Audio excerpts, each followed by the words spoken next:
कि जो लोग 62 और 65 की जंग के बाद भारत और चाइना मतलब भारत की अपनी ज़मीनें छोड़ के चाइना और पाकिस्तान चले गए, तो जो लोग यहाँ से ज़मीन छोड़ के माइग्रेट हो गए, उनकी बची हुई जो ज़मीन है उसको हम एनिमी प्रॉपर्टी कहते हैं। देखेंगे तो पाकिस्तान के अंदर यही सूरत हाल है, यही कानून वहाँ पर होता है, एनिमी एक्ट। तो वहाँ पर जो वहाँ के हिंदूज़ जो इंडिया है तो उनकी प्रॉपर्टी उसी तरीके से एनिमी प्रॉपर्टी बोलकर उन लोगों ने सीज़ की है। तो ये कानून इसी तरीके से है। एक्चुअली वो जो नवाब थे, वो महमूदाबाद के जो नवाब थे, वो किसी ज़माने में पाकिस्तान चले गए माइग्रेट करके 65 के बाद। तो वो ज़मीन जो महमूदाबाद का महल था, उस ज़मीन को जो है हुकूमत ने एनिमी प्रॉपर्टी बोलकर अपने कब्ज़े में ले ली। कब्ज़े में लेने के बाद ऐसा हुआ कि उनकी बेवा और बेटे ने ये क्लेम किया। उसके बाद सेंट्रल गवर्नमेंट से वो जो लोग ऑक्युपायर है, जो रह रहे हैं, उनसे बात हो सकती है, और बात होने के सूरत में ये हो सकता है कि वो ज़मीन जो है हम लोग उन्हीं से ख़रीदें, वापस गवर्नमेंट से ख़रीदे, या ज़मीन गवर्नमेंट को पैसे दे और आप उसको लीगल करवा दें। और जिस चीज़ पे माइंड अप्लाई किए बिना फ़ैसले लिए जाते हैं वो गलत माने जाते हैं। तो इस पॉइंट को लेके हम लोग कानूनी तौर पे अच्छे से लड़ सकते हैं। ऐसे कई लूप होल्स हो गए और है इस मामले के अंदर जिसको हम लोग लेके लड़ सकते हैं। आप लोग देख रहे हैं औरंगाबाद अपडेट्स। मैं हूं अल्ताफ हुसैन। औरंगाबाद की सियासत इस वक्त गरमाई गई है।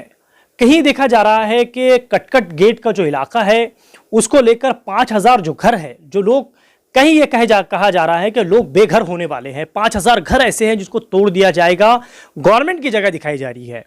उसके अलावा हमारे औरंगाबाद शहर में G20 का आने वाले वक्तों में एक प्रोग्राम है। उसके अलावा अब जो माहौल है, कल शाम से जो माहौल गरमाया गया है, औरंगाबाद संभाजी नगर नाम को लेकर बहुत ज़्यादा सियासत गरमाई गई है। अब मेरे साथ एक ऐसी शख्सियत मौजूद हैं जो बोलना एक अलग बात है, लेकिन कानूनी कार्रवाई जब जहां आती है तो एक लॉयर की तरफ हमारा दिमाग जाता है। और एक ऐसा लॉयर, एक ऐसी शख्सियत जो औरंगाबाद में इनका अच्छा खासा इनका नाम, मराठवाड़े में इनका अच्छा खासा नाम, एडवोकेट खिजर पटेल मेरे साथ मौजूद है। क्या हो सकता है उस जमीन के मामले में, कहां जनता को राहत मिल सकती है, या फिर कहीं ऐसा हो रहा है कि जनता के अंदर जो भय का माहौल है, जो डर का माहौल है, उसको किस तरह से रोका जा सकता है, या कहीं ना कहीं कोई रास्ते निकल सकते हैं, कानूनी रास्ते क्या निकल सकते हैं, कानूनी इसको किस तरीके से हैंडल किया जा सकता है, इस इश्यूज को, इस मुद्दे को देखने वाली बात यह है संविधान इस वक्त क्या कहता है। मेरे साथ एडवोकेट खिजर पटेल मौजूद है, मैं बात करता हूं। सर, औरंगाबाद अपडेट्स के अंदर स्वागत है।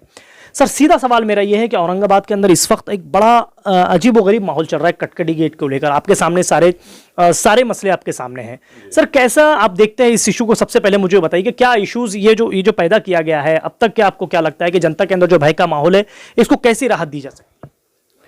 देखिए, भय का माहौल है, डर है, सिर्फ इस बात से काम नहीं चलेगा, बल्कि हमको रास्ते निकालने पड़ेंगे और बहुत प्रैक्टिकल होकर निकालना पड़ेंगे।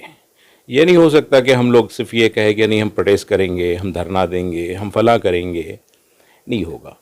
सबसे पहले ना हम लोगों को ये क़ानून समझना पड़ेगा कि असल क़ानून है क्या। मेरा अपना ज़ाती तौर पे मानना है कि जिस तरीके से टाडा है, पोटा है, UAP है, MCOC है, जैसे हम इसको ब्लैक लॉज कहते हैं, ये भी उसी किस्म का एक ब्लैक लॉ है।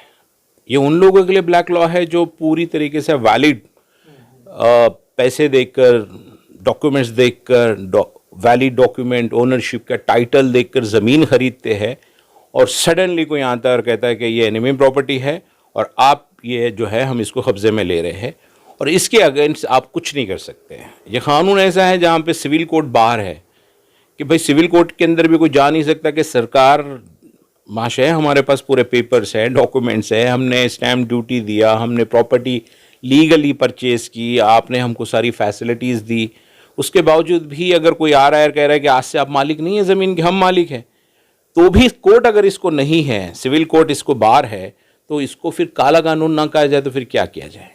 तो ये बहरहाल एक काला कानून ही है। लेकिन देखें ना, इसको मुझे मतलब ज़ाती तौर पे मैं इसको समझता हूँ कि इसको है ना बहुत ज़्यादा कम्युनल एंगल से नहीं देखना चाहिए कि ये क़ानून जो है ना ये दुनिया भर में चलता है। एनिमी प्रॉपर्टी एक्ट जो है ना ये दुनिया भर में चलता है। जहाँ पे हमारे पास 68 से ये क़ानून है, और ये क़ानून की बुनियाद ये है कि जो लोग 62 और 65 की जंग के बाद भारत और चाइना मतलब भारत की अपनी ज़मीनें छोड़ के चाइना और पाकिस्तान चले गए, तो जो लोग यहाँ से ज़मीन छोड़ के माइग्रेट हो गए, उनकी बची हुई जो ज़मीन है उसको हम एनिमी प्रॉपर्टी कहते हैं। उसी तरीके से अगर आप इंटरनेशनली देखेंगे तो कई मतलब यूरोपियन कंट्रीज़ के अंदर जो यूरोप के लोग मतलब जर्मन में रहने वाले लोग यूरोप से भागकर जर्मन चले गए तो उनकी एनिमी प्रॉपर्टी बोलकर यूरोपियंस ने वो ले ली है।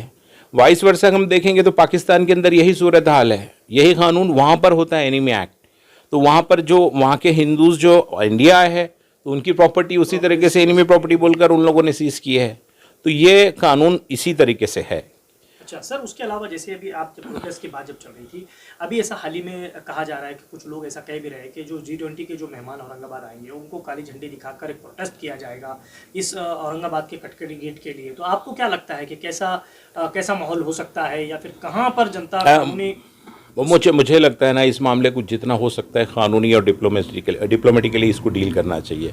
इसका हल धरना और मोर्चा वगैरह नहीं है, और ख़ास करके G20 के वक्त तो बिल्कुल नहीं करना चाहिए। इसलिए नहीं करना चाहिए कि 20 मुल्कों के मेहमान हमारे शहर आ रहे हैं, वो सिर्फ हुकूमत के मेहमान नहीं हैं बल्कि औरंगाबाद के भी है और औरंगाबाद के आवाम के भी है। और ये हमारी रिवायत नहीं है कि हमारे अपने ज़ाती मसले जो है हम लोग मेहमानों के सामने हम लोग उसको डिस्कस करते हैं, बोलते हैं ना यार मेहमान है बाद में बात करेंगे। तो जाहिर सी बात है कि दुनिया के 20 कंट्री के मतलब लोग यहाँ आ रहे हैं और हम अपने इश्यूज़ उनके सामने देकर एक बैड मैसेज देना चाह रहे हैं, तो ये गलत है। उसी के साथ साथ अगर आपको याद होगा, अब मैं लीगली बात कर रहा हूँ इसमें, कि उमर खालिद वगैरह अगर ये लोग जेलों में बंद है आज तक, तो अब इसके बैकग्राउंड में जाइए। उमर खालिद ने अमरावती में एक स्पीच दी है, उसके बाद दिल्ली के अंदर राइट्स हुए हैं और दिल्ली में उस वक्त डोनाल्ड ट्रंप आए हुए थे। तो उसको कोरिलेट ऐसा किया गया कि इन्होंने जानबूझकर इंटरनेशनली हमारी बदनामी होना बोलकर एक साजिश की और यहाँ दंगे करवाए। खुदा न खास्ता G20 के टाइम पर एक झंडा आपने बताया, एक पत्थर इधर से उधर गया, तो मैं नहीं समझता हूँ कि फिर वो हिस्ट्री जो दिल्ली में दोहराई गई है वो यहाँ न दोहराई जाए। तो ऑलरेडी हम एक मुसीबतों में हैं, हम लोग फिर मज़ीद मुसीबतों को दावत नहीं दे सकते। और वैसा भी मतलब जैसा मैंने कहा कि ये हमारी रिवायतों के खिलाफ है कि हम ऐसा करें, नहीं करना चाहिए। हुकूमत हमारी कोई दुश्मन नहीं है, हुकूमत से बात करनी चाहिए, और भी मौके हैं और भी फोरम है। मतलब कैसा इसका फिर डील कर सकते हैं? आपके माइंड में आपको क्या लगता है कि किस तरीके से जनता इसको डील करे, गवर्नमेंट से किस तरीके से बात करे, क्या हल इसका निकल सकता है आपको लगता है? देखिए, इसके अंदर जो मैंने कहा कि सिविल कोर्ट बार है, तो इसके अंदर एक ऑप्शन होता है कि भाई आप जो है हाई कोर्ट या सुप्रीम कोर्ट जाए। आर्टिकल 14 के अंदर जो है आप जा सकते हैं। सारी डिटेल्स अभी मैं ज़रूरी नहीं है कि बताई जाए, लेकिन देखिए ऑप्शन बहुत कम है कि कानून से आपको राहत कितनी मिलेंगी, इसकी ऑप्शन बहुत कम है। क्योंकि देखिए क्या है, मालूम है कि कानून ही कुछ ऐसा है जी। आपको याद होगा, आप एक मूवी थी डेढ़ इश्किया। अच्छा। तो उस मूवी के अंदर एक पैलेस बताया हुआ है, देखिए महमूदाबाद पैलेस, जो माधुरी दीक्षित उसमें वो नवाब की बेवा होती है और वो वहाँ रहती है। एक्चुअली वो जो नवाब थे, वो महमूदाबाद के जो नवाब थे, वो किसी ज़माने में पाकिस्तान चले गए माइग्रेट करके 65 के बाद। तो वो ज़मीन जो महमूदाबाद का महल था, उस ज़मीन को जो है हुकूमत ने एनिमी प्रॉपर्टी बोलकर अपने कब्ज़े में ले ली। कब्ज़े में लेने के बाद ऐसा हुआ कि उनकी बेवा और बेटे ने ये क्लेम किया ज़मीन कि भाई हमारे वालिद और हमारे शोहर जो है गए हैं, लेकिन हम तो इंडियन सिटीज़न है ना, हमारा जो हिस्सा बनता है वो हमको दी जाए। तो उस पर वो इलाहाबाद पिटीशन पड़ी, इलाहाबाद ने उनके हक़ में फ़ैसला दिया। फिर उसके बाद हुकूमत सुप्रीम कोर्ट गई। सुप्रीम कोर्ट ने 2005 में फ़ैसला दिया कि हाँ, इनके लीगल हायर्स थे ये दो, मतलब ये बच्चा और उनकी बीवी, तो इनका कानूनी हक़ बनता है, इसलिए इनको उनका कानूनी हक़ दिया जाए। तो एक ऐसा फ़ैसला है जहाँ पे लीगल वारिस जो अगर यहाँ रहते हैं उनके हक़ में दिया जाए। तो इसको तोड़ने के लिए इंडियन गवर्नमेंट ने 2016 के अंदर एक अमेंडमेंट पास किया है और ये जजमेंट आया सुप्रीम का कोर्ट का 2005 में, लेकिन 2016 में एक अमेंडमेंट हुआ एनिमी प्रॉपर्टी एक्ट में, और ये मौजूदा गवर्नमेंट ने उसके अंदर ये जो एक क्लॉज डाला है, मतलब उसके अंदर कि अब लीगल हायर्स जो रहेंगे, भले ही वो यहाँ रहे, उनके माँ बाप, उनके जो मालिक है, ज़मीन के ओनर्स है, वो भले ही एनिमी मतलब कंट्रीज़ भाग गए हैं, चले गए हैं, माइग्रेट हो गए हैं, लेकिन उनके बच्चे और वारिस सक्सेसर भी जो है ज़मीन के हद तक एनिमी माने जाएंगे। तो अब ये सूरत हाल है कि वो एक छोटी सी विंडो खुली थी, वो भी बंद कर दी गई है। अब देखिए यहाँ पर जो अवाम क्या कर सकती है। देखिए अवाम 2018 से अगर हम इसको देखेंगे ना, तो ये सडन नहीं हो रहा है। 2020 के अंदर ग्रुप ऑफ मिनिस्टर्स की एक ग्रुप बनाया गया जिसको हेड कर रहे हैं होम मिनिस्टर अमित शाह, उनके साथ पीडब्ल्यूडी मिनिस्टर है, उसी तरीके से फाइनेंस मिनिस्टर है और डिफेंस मिनिस्टर है। और इनकी जो मंत्रालय है, तो इनके जो सारे सेक्रेटरीज हैं, इनका एक ग्रुप है। इन लोगों ने बाज़ाब्ता इसको क्या बोलेंगे, सर्वे करने लगाए हैं। उसके बाद आपको मालूम होना चाहिए कि 2020 के अंदर गालिबन राज्यसभा के अंदर स्टेट होम मिनिस्टर है, मैं उनका नाम भूल रहा हूँ, उन्होंने इन्फॉर्म किया पूरे राज्यसभा को कि 9,226 समथिंग कुछ इंडिया लेवल पे कुछ प्रॉपर्टीज़ है जो एनिमी प्रॉपर्टीज़ हैं जो पाकिस्तान से रिलेटेड है, और 126 प्रॉपर्टीज़ है जो चाइनीज़ है, और इसका टोटल वैल्यू है 1 लाख करोड़ रुपया। और गवर्नमेंट का प्राइम मकसद यहाँ पर यह है कि ये ज़मीनों को वो बेचकर गवर्नमेंट जो है अपने रेवेन्यू में 1 लाख करोड़ रुपया लगवाना चाहती है। तो ऐसी सूरत में दो ऑप्शंस है। 2018 के रूल है कि अगर कोई ज़मीन जो एनिमी प्रॉपर्टी सर्वे में आती है, अगर वो ओपन है तो गवर्नमेंट उसको कब्जे में लेगी और उसको ऑक्शन कराएगी, और जो हाईएस्ट रेट आएंगे वो उसको बेचेगी। या फिर ज़मीन गवर्नमेंट को लगता है कि वहाँ गवर्नमेंट के ऑफिसेस वगैरह बनने हैं, स्टेट के ऑफिसेस बनने हैं, तो वो ज़मीन को वो वैसा यूज़ कर सकते हैं। दूसरा एक ज़मीन ये है कि भाई अब ज़मीन एनिमी प्रॉपर्टी सर्वे में तो आ गया है, लेकिन वहाँ पे लोग रह रहे हैं, तो क्या किया जाए। तो उसकी उसके अंदर जो हल है वो ये है कि स्टेट होम मिनिस्ट्री जो है लोकल पे, जैसे औरंगाबाद के अंदर ये मसला हुआ है, तो औरंगाबाद के ऊपर एक वैल्यूएशन कमेटी बनाएगी जिसको हेड करेंगे यहाँ के डिस्ट्रिक्ट कलेक्टर, उनके साथ होंगे रजिस्ट्रार, और उनको असिस्ट करेंगे पीडब्ल्यूडी के जो सुपरिटेंडेंट होते हैं। तो ये उस ज़मीनों का वैल्यू निकालेंगे और एक वैल्यू की रिपोर्ट जो है सेंट्रल गवर्नमेंट को देंगी, सेंट्रल गवर्नमेंट में होम मिनिस्ट्री को, और उसके बाद वो तय करेंगे कि, और ये जो ज़मीन का जो वैल्यू निकाला जाएगा आम लफ्ज़ों के अंदर रेडी रेकनर जो होता है गवर्नमेंट वैल्यू, उसके हिसाब से वो वैल्यू निकाला जाएगा और सेंट्रल गवर्नमेंट को भेजा जाएगा।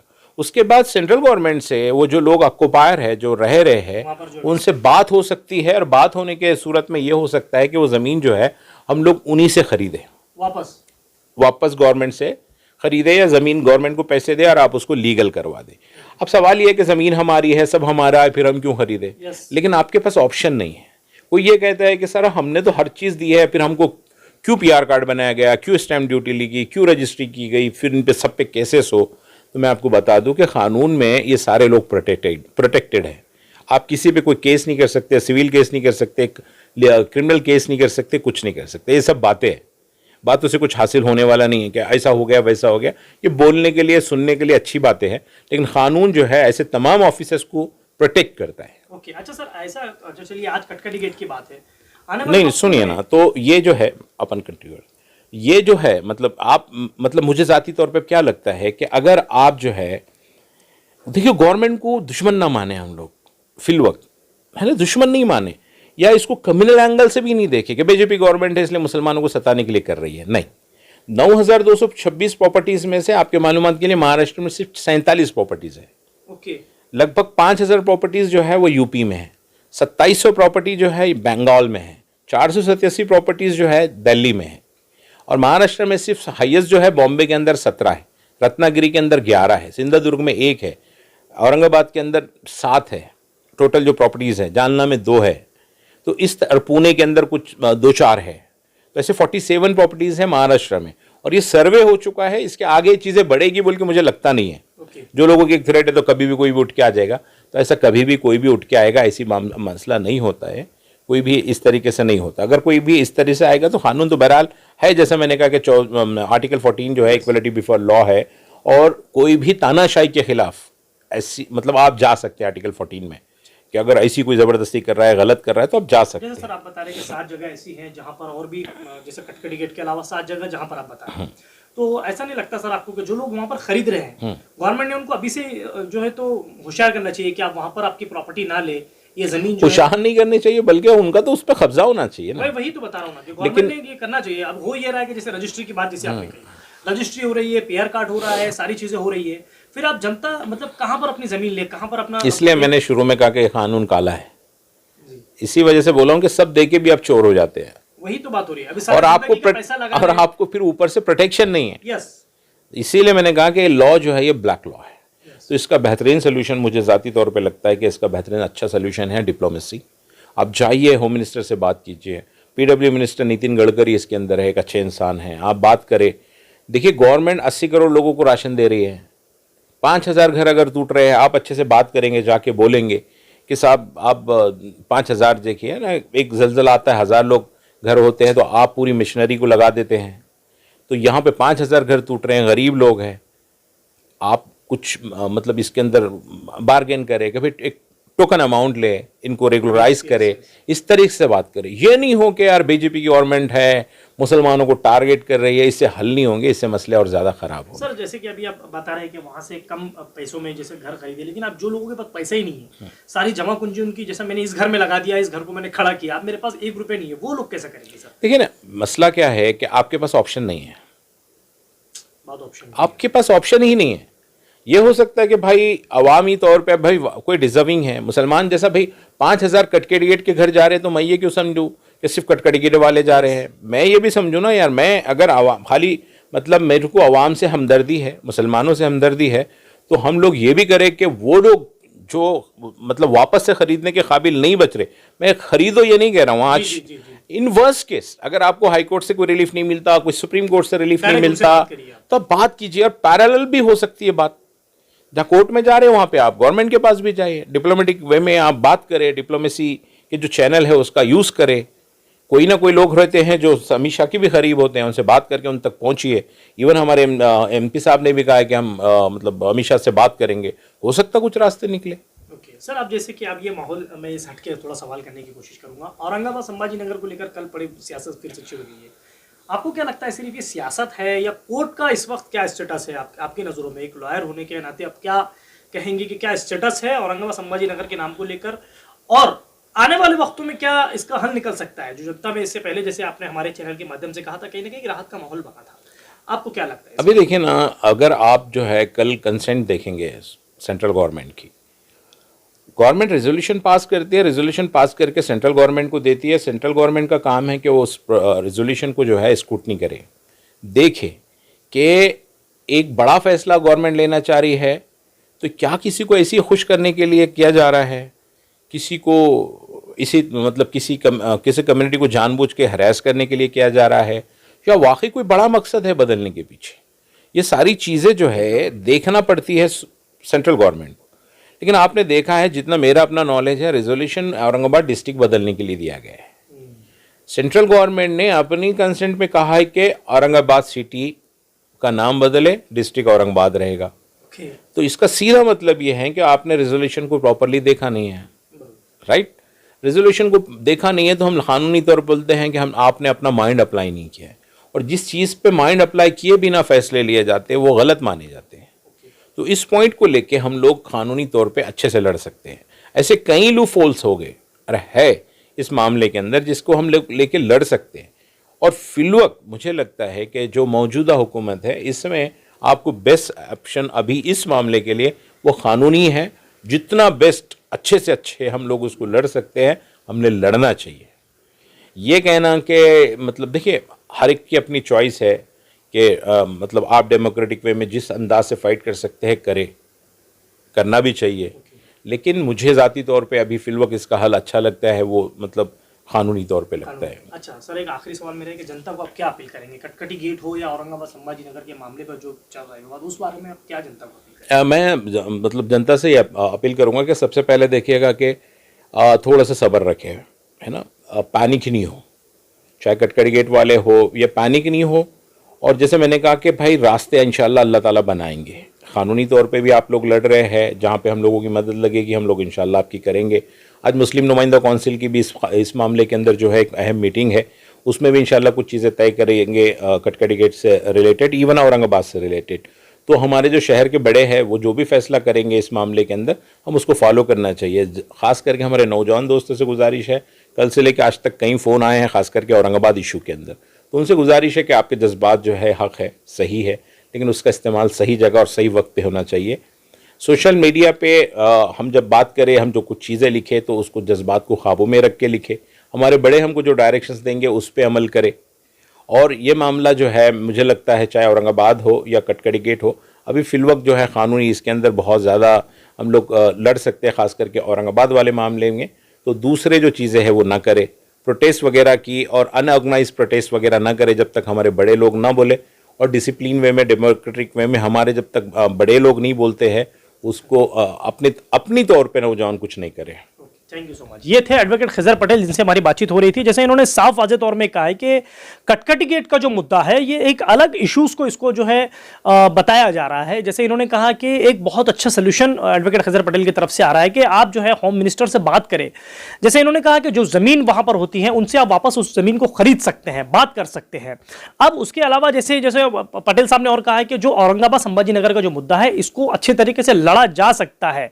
अभी इतना पैनिक होने की या सोशल मीडिया पे अक्सर देखा जा रहा है कि कुछ ऐसे कमेंट्स या ऐसी चीजें हम लोग वायरल कर देते हैं बगैर सोचे समझे, जिसके वजह से किसी को और दुख होता है। तो जैसे पटेल साहब ने एक अपील की है नौजवानों से कि आप जो है सोशल मीडिया हो या उसके अलावा ऐसी जगहों से बचे जहां पर कुछ चीज़ों का विवाद हो, या जैसे और खासतौर से बहुत अच्छी बात ये कही है कि जो आने वाले वक्तों में G20 के मेहमान हमारे पास आ रहे हैं इनका हम लोग इस्तकबाल करें, उसके अलावा उनके सामने ऐसा प्रोटेस्ट ना करें जिसकी वजह से हमारी भी इमेज पर कहीं ना कहीं धब्बा पड़े।